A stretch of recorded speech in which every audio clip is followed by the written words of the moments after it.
جوان رسک لے لیتا ہے.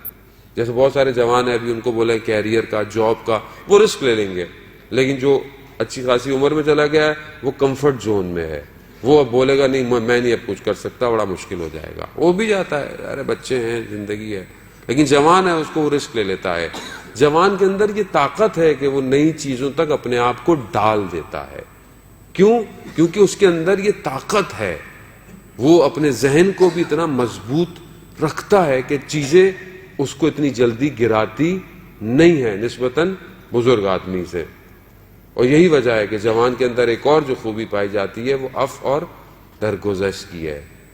ابھی آپ گھر میں ہوتا ہے فیملی میں کوئی کسی سے تنازع ہے، کوئی بات ہے، تو بزرگ تو ہوتے ہیں ایسے ہیں ویسے. جوان کیا ہوگا، ارے چھوڑیں کن چکروں میں لگے ہوئے ہیں، کیا باتیں کر رہے ہیں، دنیا کہاں جا رہی ہے، آپ کن چکر. کیوں؟ کیونکہ جوان کے اندر یہ صلاحیت پائی جاتی ہے. اور یہی بریکٹ آن کر کے کہ ہمارے ہاں مسائل جو ہیں جو ہماری سوچ کے اوپر حاوی کیے جاتے ہیں اس میں سب سے بڑا کردار میڈیا کا ہے. ہمارے ذہن خود چیزوں کو جو بھی سوچ رہے ہیں، وہ بعض اوقات آپ کوئی چیز پروڈکٹ خریدنے جاتے ہیں تو آپ خود نہیں خرید رہے ہوتے، آپ کے ذہن میں بات ڈالی جاتی ہے.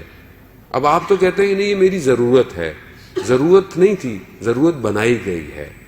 کیونکہ جب آپ کوئی بھی ٹی وی ایڈورٹائزمنٹ دیکھتے ہیں یا روڈ پہ یا کہیں پر تو وہ آپ کے لاشعور کو ہٹ کرتی ہے اور آپ کو ایسا لگتا ہے کہ بس شیلف میں رکھی ہوئی چیز میری ضرورت ہے اور آپ اس کو فوراً اٹھا لیتے ہیں. اسی طرح بہت سارے میڈیا کے اور ایسپیکٹس جو ہماری زندگی پر حاوی ہیں، اس میں ایک کردار ڈراموں کا ہے. یہ جو ڈرامے ہمارے ملک میں پاکستان ہندوستان میں بنائے جاتے ہیں انہوں نے تباہ کر دیا ہے. اس سے آنکھیں نہ پھیریں.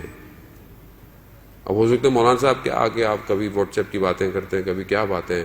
میرے چھٹے امام نے بولا ہے کہ عالم وہی ہے جو کہ آ کے اپنے زمانے کی باتوں سے لوگوں کو بتائے. خوب پتہ ہونا چاہیے ہمیں، خوب اور آپ کو کون کہاں بتائے گا. آپ یہ ڈرامے دیکھیں، ڈراموں کے اندر کردار دیکھیں، کریکٹر دیکھیں، محرم نامحرم کے فرق کو دیکھیں، حلال حرام کو دیکھیں. سب بیٹھے ہوئے دیکھ رہے ہیں. پاکستان میں اکثر بعض کسی گھر چلے جائیں تو ایسے ایسے ڈرامے ہوتے ہیں کہ انسان اکیلے دیکھتے ہوئے شرم کرے اور پوری فیملی بیٹھی ہوئی دیکھ رہی ہے. مجھے پتہ ہی نہیں چل رہا کہ حرام کیا ہے اور حلال کیا ہے. غلط تعلقات، ناجائز تعلقات اور ایسے کردار بنا دینا.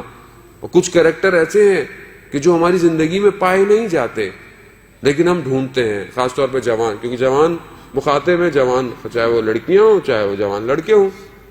اتنے کرافٹ کیے ہوئے اس طرح کے کریکٹر، اس طرح کی زندگی، خیالی زندگی کہ ہم اپنی زندگی میں پھر ان کو ڈھونڈنے لگتے ہیں کہ ہماری زندگی میں لڑکا ہے تو ایسا ہو، لڑکی ہو تو ایسی ہو.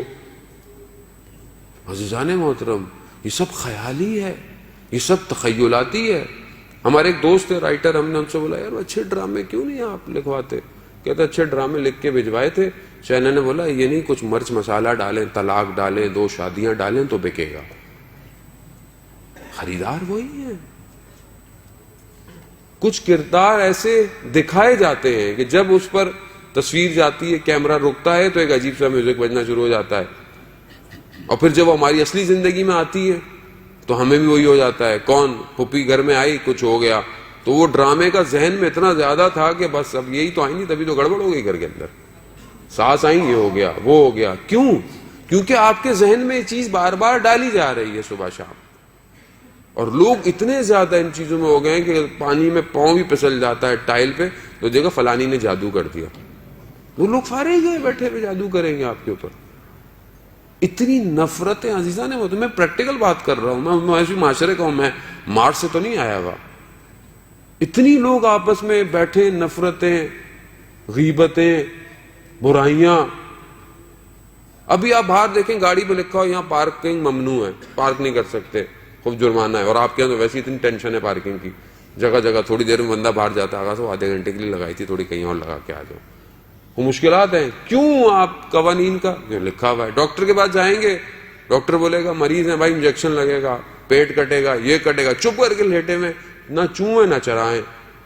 ہر چیز کا احترام ہے. مگر ایک قرآن جو ہر وقت یہ کہہ رہا ہے کہ جھوٹ مت بولو، غیبت مت کرو، تہمت مت لگاؤ، مذاق مت کرو، مگر نہیں، کیونکہ جرمانہ نہیں لگے گا، کیمرے کی لائٹ چمکتی نہیں ہے، یہاں چمکتی ہے دل دھڑکنا شروع ہو جائے گا، 500 کا خلافہ لگ گیا، وہاں چمک نہیں رہی ہے صبح شام، لیکن جب چمکے گی تو سب ماند پڑ جائے گا۔ عزیزان محترم، اپنے آپ کو قرآن کے سپرد کریں۔ جوان وہ ہے کہ جو اگر قرآن کی تلاوت کرے، حدیث بیان کر رہا ہوں، جو جوان قرآن کی تلاوت کرتا ہے، قرآن اس کے گوشت اور اس کے خون میں مکس ہو جاتا ہے۔ اس طرح کرے، ایسا جوان چاہیے، یہی جوان چاہیے۔ دنیا جوان کو کہاں لے کے جا رہی ہے؟ پارٹی، ادھر ادھر، دنیا کی طرف۔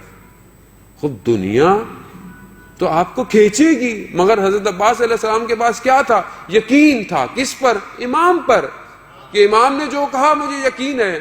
خوب آج دنیا یقین کھینچ رہی ہے آپ سے، اور میرا مولا کائنات یہ فرماتا ہے کہ دنیا کی، مال کی ہوس انسان کے یقین کو کمزور کر دیتی ہے۔